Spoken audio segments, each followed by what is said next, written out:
18 al 29. Hoy vamos a hablar sobre el anticristo. Y dice así la palabra de Dios, leída en el nombre del Padre, del Hijo y del Espíritu Santo. Hijitos, ya es el último tiempo, y según vosotros oísteis que el anticristo viene, así ahora han surgido muchos anticristos. Por esto conocemos que es el último tiempo.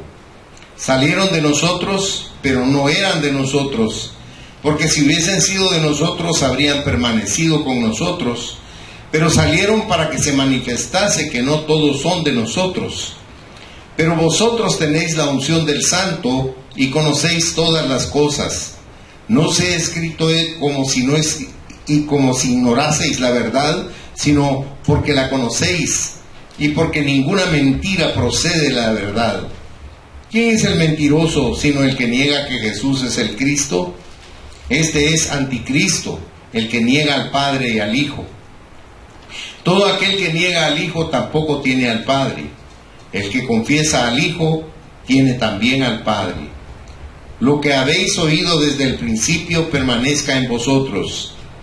Si lo que habéis oído desde el principio permanece en vosotros, también vosotros permaneceréis en el Hijo y en el Padre. Y esta es la promesa que Él nos hizo, la vida eterna.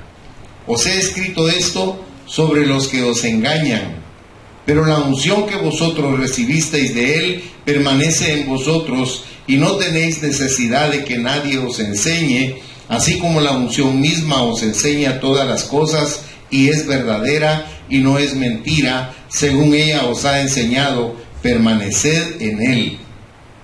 Y ahora, hijitos, permaneced en Él, para que cuando se manifieste tengamos confianza, para que en su venida no nos alejemos de Él avergonzados.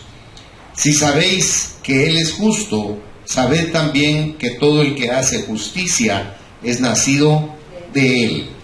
Padre, te damos gracias por la palabra y te pedimos que tú la sazones, que tú la unjas y que sea una bendición para cada uno de tus hijos y tus hijas, y que, Señor, nos ilustre espiritualmente para que nosotros siempre estemos preparados en el nombre de Jesús.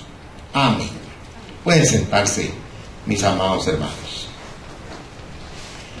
Dios se nos revela en su palabra, porque la palabra es la verdad. Si ustedes leen en San Juan 17:17, dice ahí: santifícalos. ¿En qué dice sus Biblias? En tu verdad. Tu palabra es verdad. Porque dice en San Juan 1, versículo 1, que en el principio era el verbo, era la palabra, ¿verdad? Era Cristo. O sea que la verdad es Cristo. ¿Se acuerdan que en San Juan 14:6 dice Jesús: yo soy el camino y la verdad y la vida? Dice: nadie viene al Padre sino por mí. O sea, no hay otro camino, solo Él, porque Él es la verdad.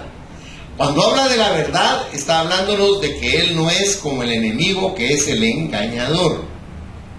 Quiere que nosotros sepamos la verdad de todo. No quiere que ignoremos nada. El Señor quiere que nosotros tengamos ese gozo en nuestro corazón. De modo que no podemos creer mentiras y tener comunicación con Dios. Juan advierte en contra de los maestros anticristianos que ya hay en el mundo y nos dice cómo reconocerlos. Y observamos en primer lugar que han dejado la comunión con la verdad. ¿Se recuerdan el verso 19 que leímos? Dice: salieron de nosotros, pero no eran de nosotros. Ahora, entendamos algo. ¿Este mensaje para quién es? ¿Para el mundo? No. Es para nosotros los cristianos, ¿verdad? Entonces nos está diciendo que hay personas que van a apostatar de la fe, no van a permanecer. Por ejemplo, de los 12 que el Señor Jesús tenía, estaba Judas, y él apostató de la fe, porque ¿saben qué? Era de ellos en apariencia, pero no era de ellos. Él se apartó de ellos, porque el interés de Judas era lo material, el poder, todo lo humano. Él no era un ser nacido de nuevo, a pesar de que Cristo lo amaba, fíjense. y ustedes saben el fin que él tuvo. Ahora, el Señor nos habla de estas cosas porque ahorita hay muchos pastores que no están hablando la verdad, sino están hablando una ensarta de cosas para entretener a la gente. Pero ustedes han venido a una iglesia donde el Señor nos permite, y a Él solo sea la gloria, leer la Biblia y aprender de la Biblia, no de lo que yo les diga, sino de lo que nos dice Dios a través de su palabra por medio del Espíritu Santo. Y aquí lo vamos a ver. No puedo yo decir mentiras si el Espíritu Santo está en mí. Por lo tanto, no puedo engañar a nadie, sino tengo que hablar la verdad, que es lo que el Señor quiere que nosotros hagamos. Ahora, niegan a Jesucristo, que es el Hijo venido en carne. En el verso 22 leímos: ¿quién es el mentiroso sino el que niega que Jesús es el Cristo? O sea, no pueden creer que Cristo sea Dios mismo. Y quieren saber algo que es paradójico, que Israel, que es el pueblo de Dios y de donde viene la salvación, no creen en Jesucristo. Fíjense, mis hermanos, han estado sucediendo milagros dentro de los mismos rabinos que han llegado a reconocer, muy pocos, que Yeshua o Jesús, como le decimos nosotros, es el Hijo de Dios y es Dios mismo, y es el Salvador, y es el Mesías prometido que ellos esperaron tanto. Pero aquí lo que estamos viendo, porque nosotros tenemos la idea del anticristo como que va a ser un hombre que va a aparecer, pero déjenme decirles que anticristos siempre han habido, y el anticristo es el que está en contra de Cristo, en contra de la palabra, que apostata de su fe, que se aparta de Dios, que se aparta de la palabra. Esa es una persona que está en contra de nuestro Señor Jesucristo, porque estos malos enseñadores seducen a los creyentes. Miren cómo dice el versículo 25 que leímos: y esta es la promesa que Él nos hizo, la vida, dice, eterna.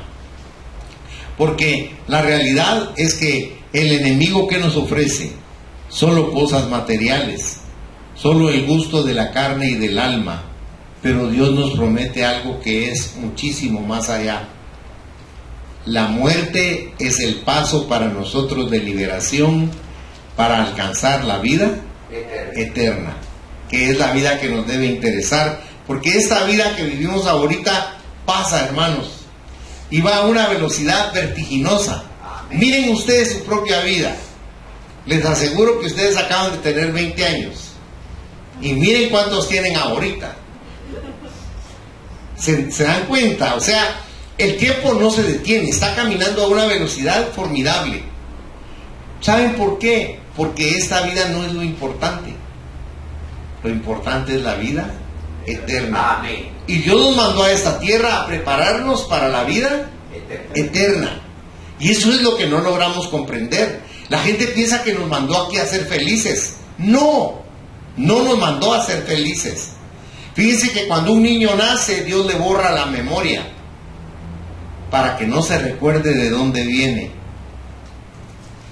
Pero la palabra de Dios es maravillosa, porque si ustedes van a la carta a los Efesios, en el capítulo 1, dice en el versículo 3 que fuimos escogidos en Cristo, ¿verdad?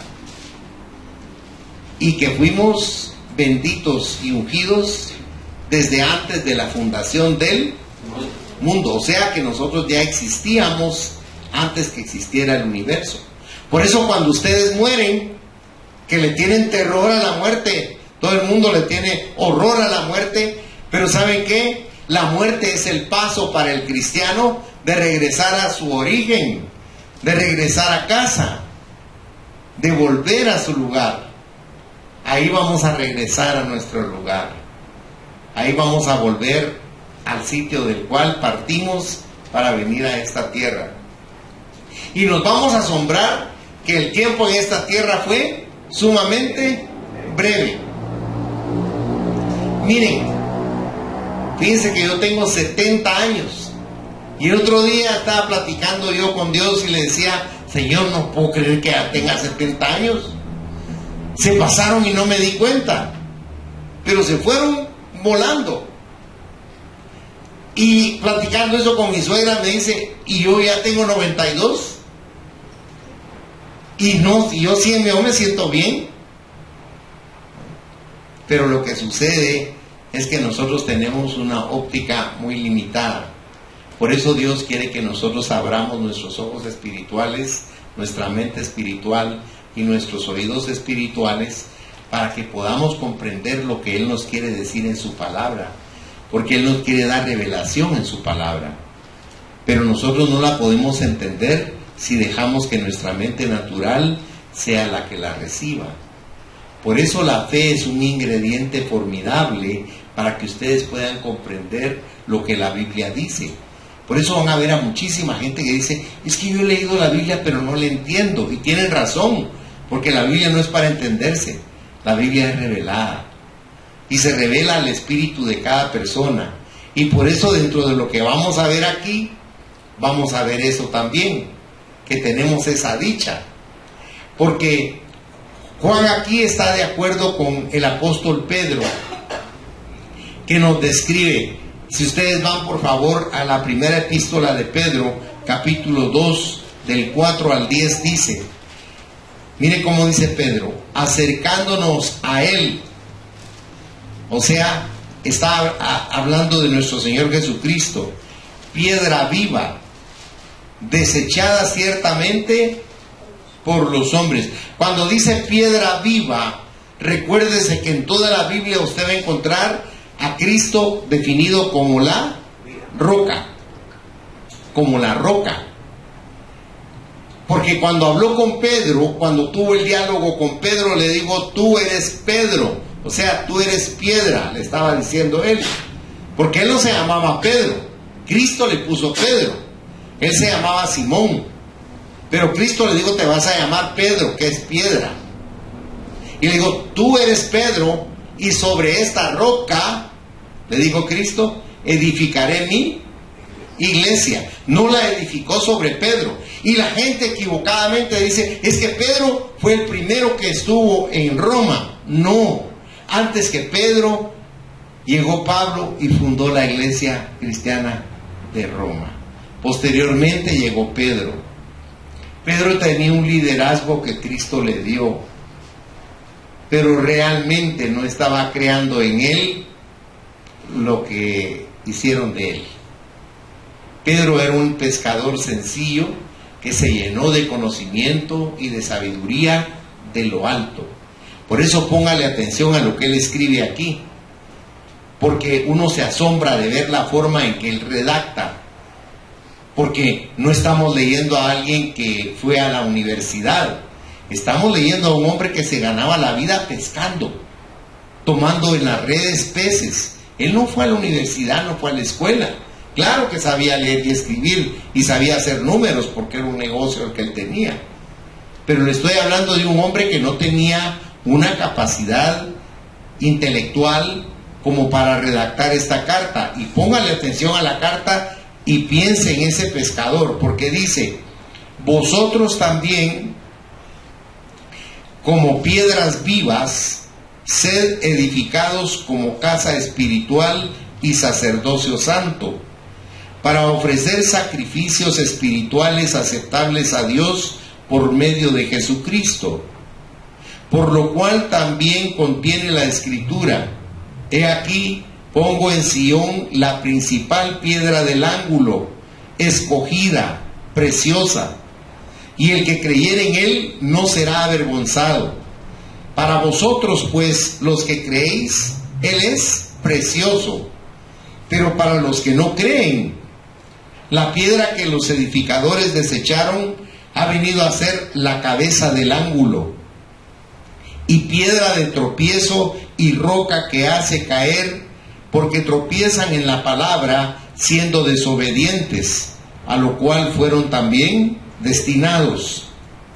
Mas vosotros sois linaje escogido, real sacerdocio, nación santa, pueblo adquirido por Dios, para que anunciéis las virtudes de aquel que os llamó de las tinieblas a su luz admirable.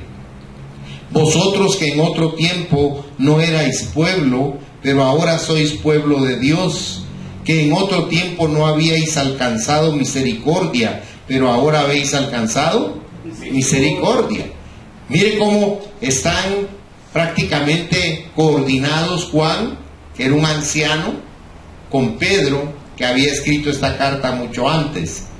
Ahora, estos falsos maestros que se colaron ahí en la iglesia, estuvieron una vez en la iglesia, pero se apartaron de la verdad que ellos profesaban creer.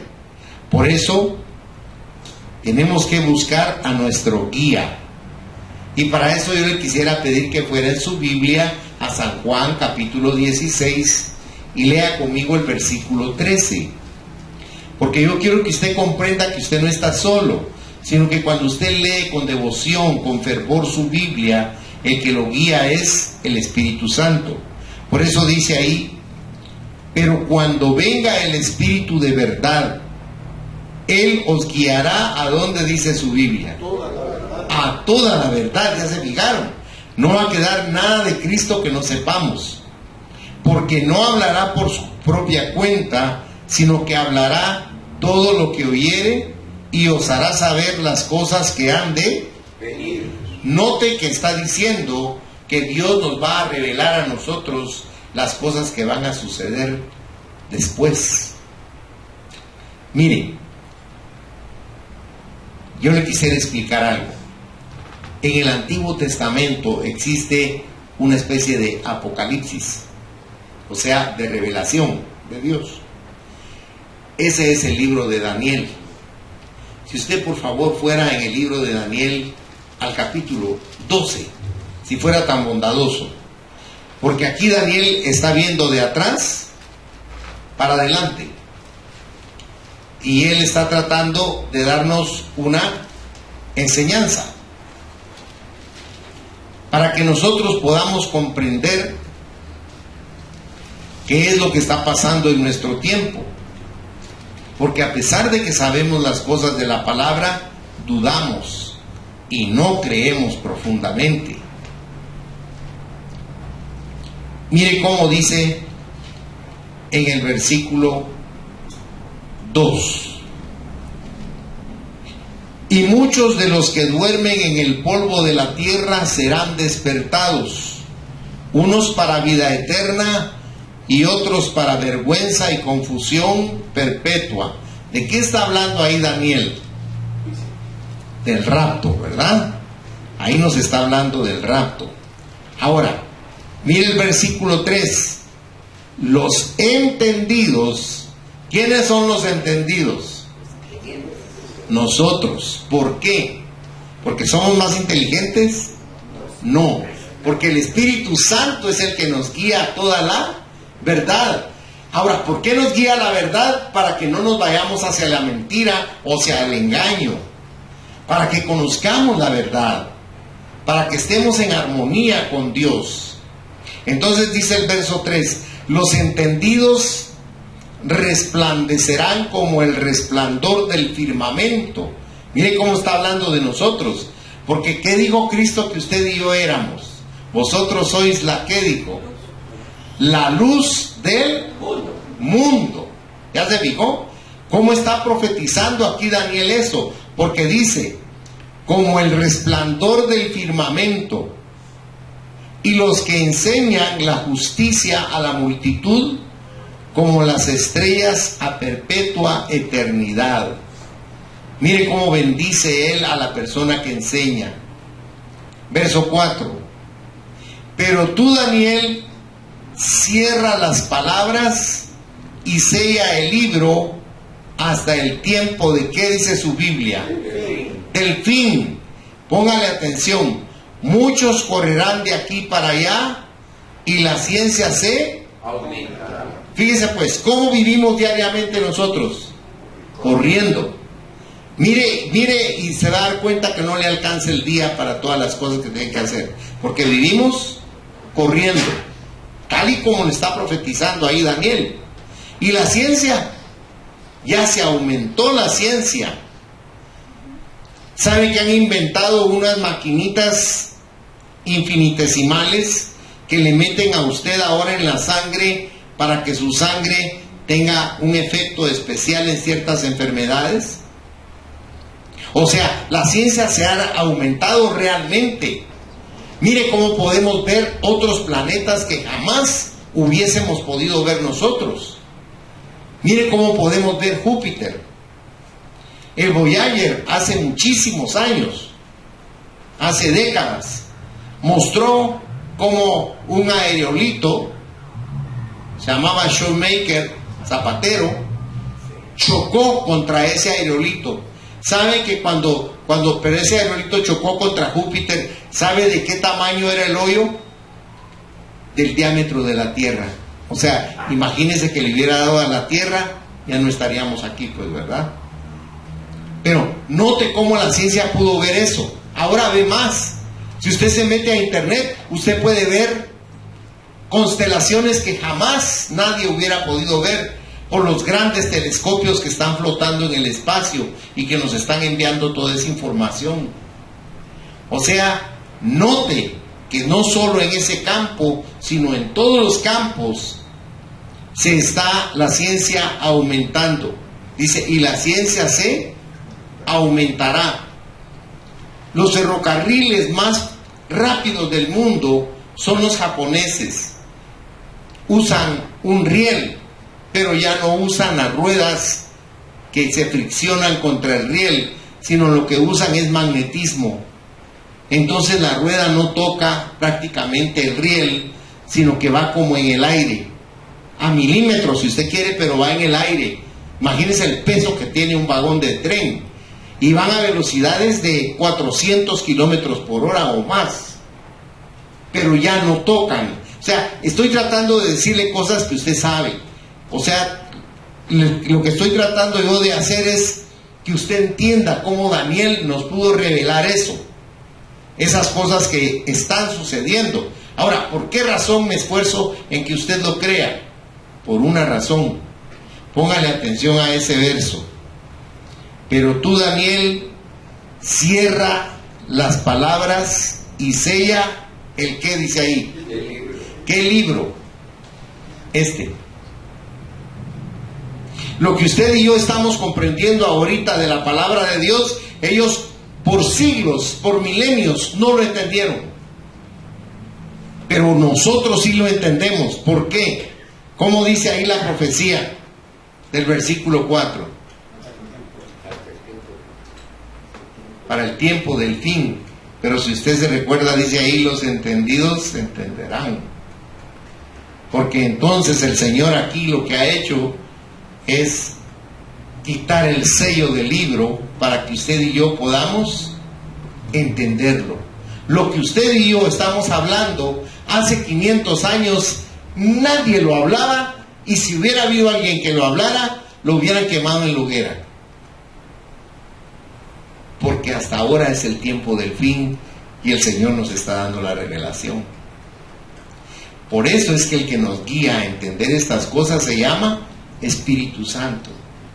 No es el hombre, no es el pastor, es el Espíritu Santo, el que quiere que sepamos la verdad. Porque se recuerda que leímos que Él nos guiará, dice, a toda la verdad. No quiere que estemos en la mentira. Por eso Él nos guía. Dice, Él es nuestra unción. Porque aquí es donde el Espíritu Santo entra con nosotros. Él es nuestra unción, nuestro ungimiento celestial que nos enseña la verdad.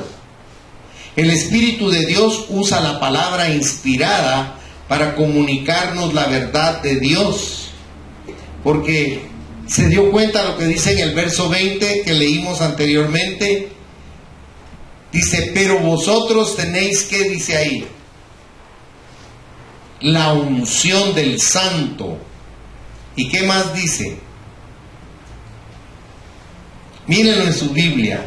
Vaya a Primera de Juan 2, si es tan bondadoso, porque me interesa que hagamos hincapié en este versículo tan revelador, porque dice en Primera de Juan 2:20, pero vosotros, hablando de ustedes y de mí, tenéis la unción del Santo ¿Y qué dice su Biblia?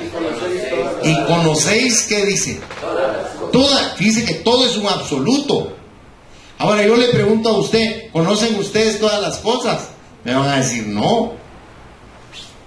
Pero ¿saben por qué? Porque ustedes están tomándolo desde el punto de vista natural humano. Si van a 1 Corintios capítulo 2 versículo 14, dice: pero el hombre natural no puede entender las cosas que son del Espíritu de Dios, porque se han de discernir, como dice ahí, espiritualmente. O sea, que quien no ha nacido de nuevo, quien no le ha abierto su corazón a Cristo, no puede comprender lo que nosotros estamos hablando aquí. Porque lo que Dios quiere es que nosotros sepamos qué es lo que está sucediendo y qué es lo que va a suceder. Lo que ya sucedió lo sabemos porque es histórico, pero lo que está pasando hoy no sabemos. Y lo que va a pasar mañana o dentro de un año no lo sabemos. Pero el Espíritu Santo nos lo quiere revelar, nos lo quiere decir, para que nosotros no vivamos bajo temor ni bajo angustia.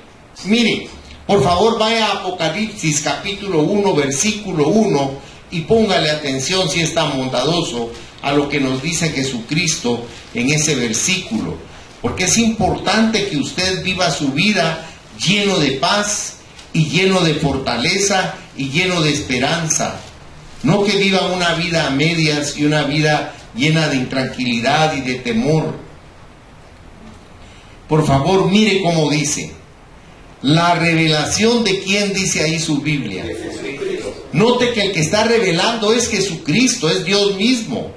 La revelación de Jesucristo que Dios le dio para manifestar a sus siervos las cosas que, ¿qué dice su Biblia? Que deben suceder pronto, y la declaró enviándola por medio de su ángel a su siervo Juan. O sea, usted tiene que entender que Dios quiere que usted sepa.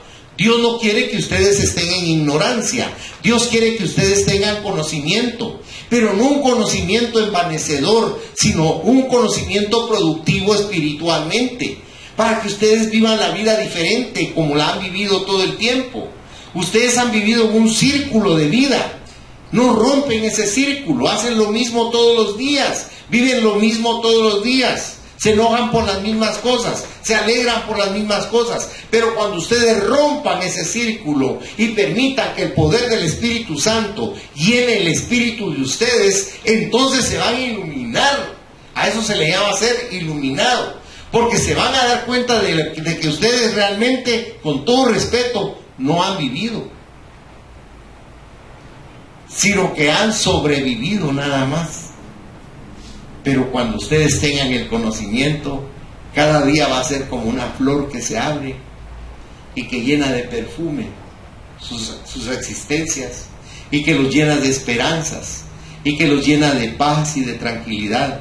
No va a haber nada que los conmueva o que los sacuda, porque ustedes van a tener una certeza en su corazón.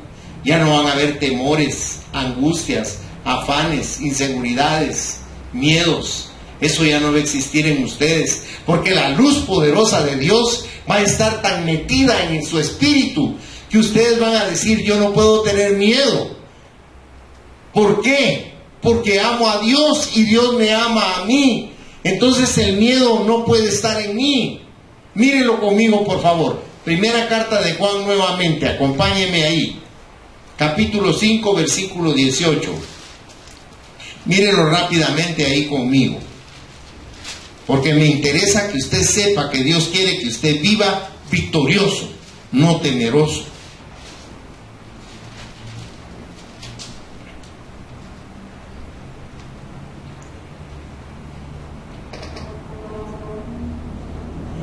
Ahorita le voy a decir cuál es la llamada. Empieza diciendo: en el amor no hay temor. Es el 4:18, si fuera tan amable. Perdón el lapsus. Dice el 4:18, en el amor, ¿qué dice? No hay temor. ¿Me entiende lo que le quiero decir? Esto una persona que no es espiritual no lo puede entender, porque si le viene un problema va a caer al suelo. porque no lo está entendiendo. Pero si usted es un iluminado, si usted dejó que su espíritu se llenara de luz, no va a tener temor. Y va a ver por qué. Aquí lo dice la palabra. Dice, en el amor no hay temor, sino que el perfecto amor echa fuera el temor, porque el temor lleva en sí castigo, de donde el que teme no ha sido perfeccionado en el amor. Pero ve el 19, nosotros le amamos a Él, porque Él nos amó primero. Entonces, si usted tiene ese amor en usted primero, ¿tiene lugar usted al temor o al miedo? No, porque usted tiene a Dios. Y Él es el que se encarga de resolver su problema. Usted no puede resolver su problema. Dios sí puede hacerlo.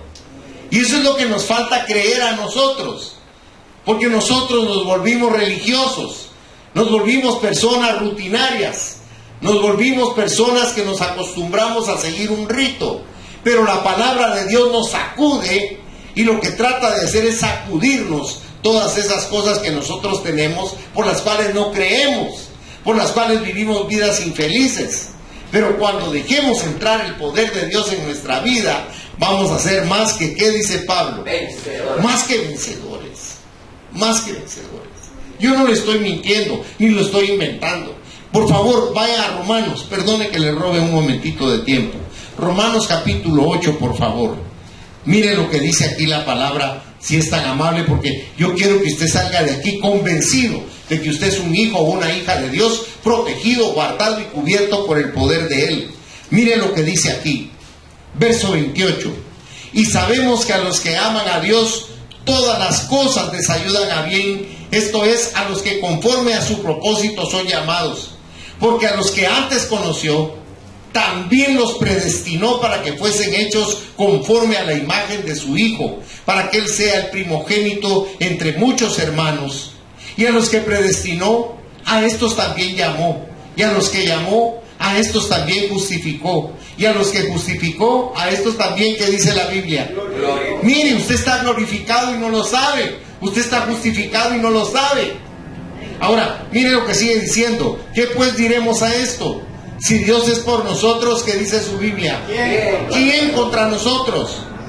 Ahora dice, el que no escatimó a su propio Hijo, sino que lo entregó por todos nosotros, ¿cómo no nos dará también con Él todas las cosas? ¿Quién acusará a los escogidos de Dios? Dios es el que justifica. ¿Quién es el que condenará?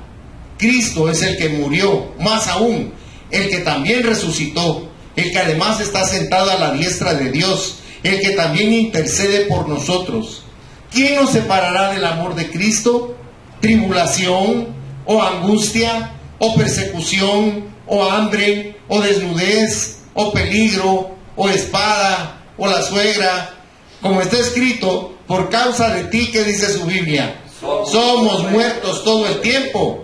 Somos contados como ovejas de matadero.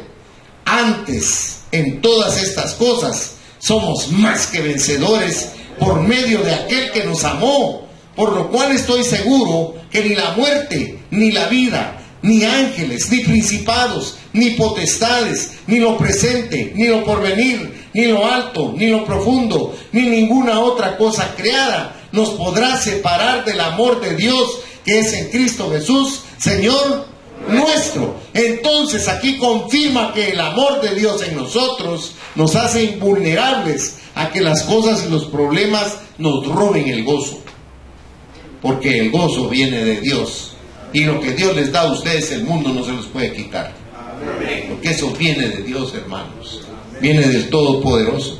Por eso dice que no debemos interpretar mal el verso 27, porque si usted va a primera de Juan en el capítulo 2 versículo 27, ahí nos dice la palabra: pero la unción que vosotros recibisteis de Él permanece en vosotros, y no tenéis necesidad de que nadie os enseñe, así como la unción misma os enseña todas las cosas y es verdadera y no es mentira, según ella os ha enseñado. Permaneced en Él, dice. Ahora, cuando nos dice que no necesitamos quien nos diga, porque Él nos lo va a revelar, es cierto. Pero eso no implica que no tengamos necesidad de los pastores y de los maestros. Porque usted me acompaña a Efesios 4, del 8 al 16, si fuera tan amable. Ahí dice la palabra, por lo cual dice, subiendo a lo... Ahora mismo les leo. Subiendo a lo alto, llevó cautiva la cautividad y dio dones a los hombres. Y eso de que subió, ¿qué es? Sino que también había descendido primero a las partes más bajas de la tierra, al infierno. El que descendió es el mismo que también subió por encima de todos los cielos para llenarlo todo. Y él mismo constituyó a unos apóstoles, a otros profetas, a otros evangelistas y a otros pastores y maestros. ¿Para qué?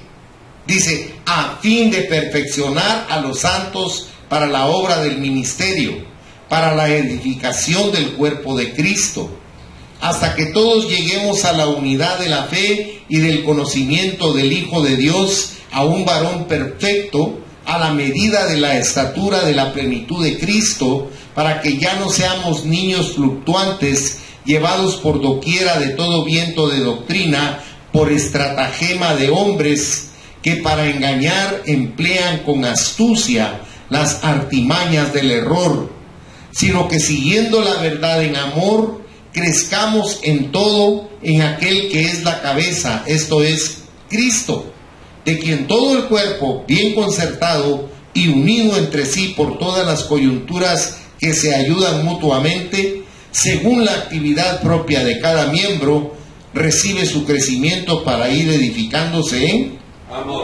amor. O sea, necesitamos quien nos ayude y quien nos aclare qué es lo que estamos viendo en esta porción. El cristiano en comunión con Dios leerá y comprenderá la Biblia y el Espíritu Santo le enseñará. Y concluyo con esto el mensaje, que la verdad nos hace libres. Fíjense que los dos últimos versículos que leímos de Primera de Juan, capítulo 2, 28 y 29, si ustedes lo ven, dice, y ahora, hijitos, permaneced en Él, para que cuando se manifieste, tengamos confianza, para que en su venida no nos dejemos de Él, no nos alejemos de Él avergonzados. Si sabéis que Él es justo, sabed también que todo el que hace justicia es nacido de Él. Miren qué precioso. O sea, que al venir Cristo no nos vamos a apartar de Él abochornados porque nos hemos llenado de pecado o nos hemos equivocado, sino que Él es el que nos justificó. ¿Y qué es justificar? ¿Se recuerda cómo dice Romanos 5, versículo 1? Justificados pues por la fe tenemos, ¿qué dice? Paz con Dios, ¿verdad? Porque tenemos fe en nuestro Señor Jesucristo. Y eso nos hace a nosotros libres de condenación. Por eso dice en el primer versículo que leí de Romanos 8:28, ahora pues ninguna condenación hay, dice, para los que están en Cristo Jesús. Ahora, ¿se culpan ustedes a sí mismos cuando cometen un pecado? Sí, ¿verdad? Pero si usted confiesa ese pecado a Cristo, Cristo lo perdona y lo limpia. Miren qué precioso. Todos los días, en la mañana, a mediodía y en la noche. Porque el propósito del Señor es que vivamos verdaderamente libres. Y porque Él es la verdad, Él hace que tengamos esa libertad. Aquí nos sugiere Juan, igual que Pedro, que también lo enseña, que los falsos maestros y las falsas doctrinas y la vida falsa van juntas. Si creemos la verdad con nuestro corazón y nos comprometemos a ella, viviremos santamente ante los hombres. Por supuesto, uno de los más grandes incentivos para vivir en santidad es la inminente venida de Jesucristo. Mire, cuando tenemos la Eucaristía, Es una palabra griega que quiere decir Santa Cena. Cuando comemos el pan y el vino, se recuerda que nos hincamos y pedimos perdón antes de participar en la mesa para estar limpios. Es porque nosotros tenemos que entender que cuando hacemos ese acto sagrado de comunión, ¿saben qué estamos haciendo? Estamos gritándole espiritualmente a los cielos que Cristo viene por la iglesia. Una de las funciones principales de celebrar la Eucaristía es anunciar que Jesucristo viene por su iglesia. Imagínense que Él viniera en este momento. Piense lo que le voy a decir. ¿Por qué podría ser que nos quedáramos? Porque fíjense que si nosotros estuviéramos esperando todos los días a Cristo para irnos, nos iríamos fácilmente. Pero si en este momento sonara la trompeta, sonara la trompeta del rato, ¿qué haríamos nosotros? Y si la casa se queda así solita, ¿qué va a pasar? ¿Y qué va a pasar con mi carro? ¿Qué van a decir en la empresa que no llegue? El que está pensando de esa manera se queda.